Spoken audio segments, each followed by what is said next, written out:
Hey guys, Scavenger here, and I'm back with my gameplays and old stuff because you always wanted me, didn't you? I'm just kidding. Enjoy the videos. So, so as I promised, I have the Arsenal versus Bayern Munich gameplay behind my talking, and it's going to be a simmed match again at the Allianz Arena, and just wanted to see how Arsenal do there.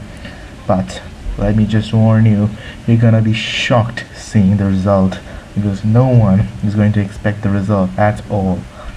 So, as according to my last video, I just uploaded it today, so it's not going to be hit much because I'm not so famous as well. So I'd request you to please like the videos and please go and watch my previous video. I'll put a link in the description as well. So, last video, it was a shocker at the Santiago Bernabeu where Manchester United did beat Real Madrid 1-0. So let's the gameplay run its course, and I'm going to talk to you about the transfers. The transfers that are going on currently, because it's the January transfer window and it's the 15th of Jan today, and we're almost halfway through our January transfer window. So we'll start off with the rumor of the day, as I call it. The rumor of the day says that Newcastle United, who just sold Dembaba for 7 million, are going to plan a bid for the Ajax captain CM de Jong.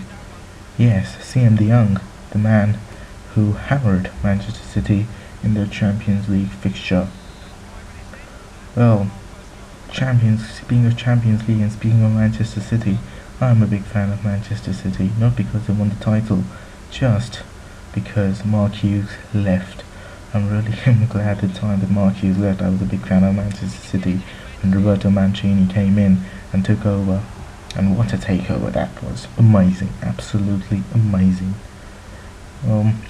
Speaking of the transfers again, well, Everton are really closing in on the midfielder, Toulouse's midfielder, Etienne Capoue is what they pronounce it. Yes, Etienne Capoue might be coming to Everton only if he signs a contract, because I think Toulouse have accepted the bid for Capoue and he might be on his way to Everton.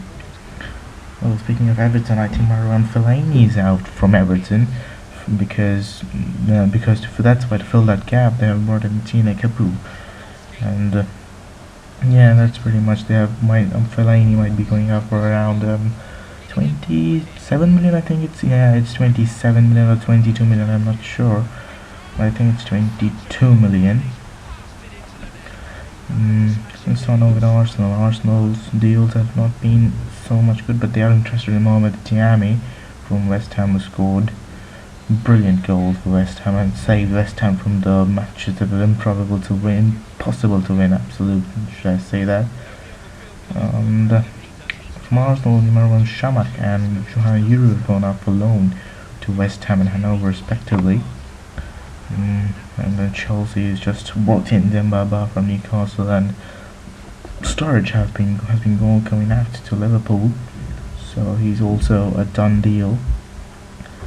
Then, following up at Fulham have brought in a 28 player named Chris David. I don't know what kind of player is he, but it's an undisclosed fee so far, but it's going to be disclosed soon. And the Fulham team, I should say, have sold Stephen Kelly to Reading. Liverpool, on the other hand, have brought in Daniel Sturridge and sold in Joe Cole and Adam Morgan. And the most important transfer for Liverpool is Nuri Sahin. He's gone to Borussia Dortmund because of long-term United. And what a day for Dortmund's manager. Sold to Real Madrid for 12 million and gets him back for free. That's absolutely amazing. But speaking of my favourite team now, Manchester City again in the news with Mario Balotelli, because most of the people think that Mario Balotelli is going out of Manchester City with this summer transfer window, which I think is absolutely rubbish. because I know Manchester City and I know Roberto Mancini. They're not going to sell him. They're not going to sell him at all. Neither to AC Milan, neither to Real Madrid. No one. And another thing is Pep Guardiola is set to take over as the new manager of Manchester City by snubbing Chelsea, which I think he should not do. He should take over Chelsea because Chelsea are on an interim manager, Rafael Benitez. So, yeah, he should take over Chelsea, not Manchester City, please. And City's player Alex Namely is out on loan to Crystal Palace. Then following Manchester City or Manchester United, we have loads of out players because there's so many players who've gone out from Manchester United. And just Angelo Henriquez, Bebe, Josh King, Robbie Brady, Scott Wotton, David Petrucci. Yeah, there's so many players gone out. It's like a dead wood. Newcastle might be looking for Peter Olawingi or maybe Pierre-Emerick Aubameyang with 10 million. They're making a losses day by day. I don't know why. And Norwich City. Well, Elliot Ward is out for Nottingham Forest on loan. There are loads of people going out on loan. Can somebody buy players? Chelsea had the guts to do that, don't they? QPR, I was really expecting QPR to really buy David Beckham, but yeah, he didn't come to QPR. I don't know why. Oh, Solomon Kalou might be coming to Chelsea. Might be coming. Sorry, not to Chelsea. Might be coming to QPR according to Harry Redknapp. And Lloyd Ramey. Harry Redknapp wanted Lloyd Ramey to QPR, but he didn't come, and instead he went to Newcastle United, which is really not a fair deal. I think snubbing QPR, bad boy. Reading, on the other hand, have brought in Daniel Carrico from Sporting Lisbon for £600,000, Obe Akpan from Crawley, and Stephen Kelly from Fulham. And the only player they have sent out on loan to Colchester is Dominic Ugu, which I've never heard of, surprisingly. Following Reading, we have Southampton. Southampton haven't brought anyone even on loan because I don't think they really need some players now because they have loads and loads of players. And they have sent out a player on loan, Sam Hoskins, to Stevenage.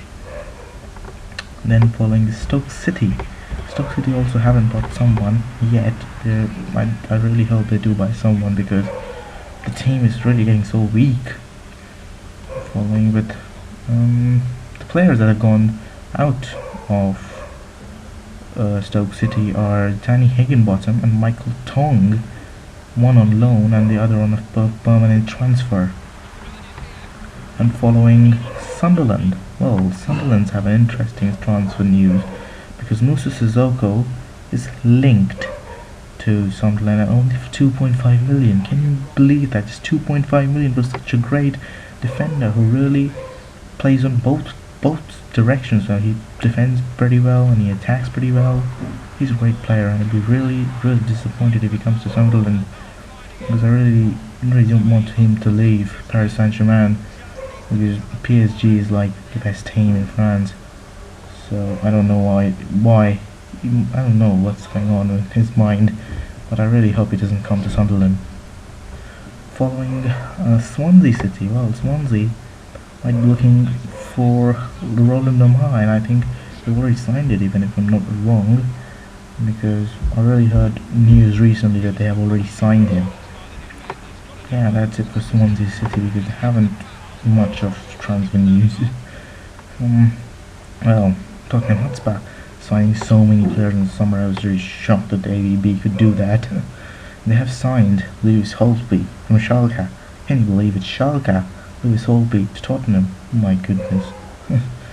And Ezekiel Friars have come to Tottenham as well for £3 million. And they have sent to Carlo Cudicini to LA Galaxy for free. Oh, lots of retired players can go to Galaxy to play. I hope David Beckham does come to Barclays Premier League. I really hope. West Ham have brought in Joe Cole for free from Liverpool, Aaron Shamak from Arsenal on loan, Sean Maguire for Watford for free, and Wellington Paulista for Cruzeiro on loan. Yeah, that's pretty much it. And well, Wigan Athletic, and they have just put Angelo Henriquez from Manchester United on loan, but Roberto Martinez, the Wigan manager, is certainly determined not to lose Frankie De Santo, because he's the only one who can really save them from relegation zone. Well, this is all about the transfer news. We now talk about the gameplay. Well, I hope you all are enjoying the gameplay, because it's an unbelievable scoreline, 2-0 to Arsenal, and yeah, 2-0 to Arsenal, can you believe it? Because Arsenal, well, they have a strong side with Jack Wilshere and Lucas Podolski. Lucas Podolski has a really strong left foot, because he's absolutely brilliant. I'm talking about FIFA, I'm not talking about real life. But I know for a fact that Lucas Podolski and Santi Cazorla have really changed Arsenal's style of play. But yeah, I don't know much about Arsenal. I cannot speak much about Arsenal, because Arsenal are Arsenal. I really don't want to speak anything about them at all. I'm a Manchester City fan, and I really want to speak Manchester City and only Manchester City. But I'm really happy with the recent match against Arsenal. They did beat them 2-0, even after red card. Both teams got red card, but Lauren Koscielny got the first one and Company got the second, which I think should not be given a red card. Yeah, it was not a challenge. I think, yeah, it was not. Comment if you think it was deserving a red card, because I don't think it deserved. And that, yes, Javi Martinez thought that he'd come back, but he didn't realize it's already 90 plus minutes. Pretty sad for Bayern Munich losing. Well, that's going to be the final scoreline, 2-1 to Arsenal. And this is what FIFA predicts that the Allianz Arena is going to happen, but I don't think that's going to happen. Well, let's hope for the best for Arsenal and Bayern Munich. And that's going to be pretty much it of the video. And I'll see you again later for more and more gameplays with career modes later on. Bye bye.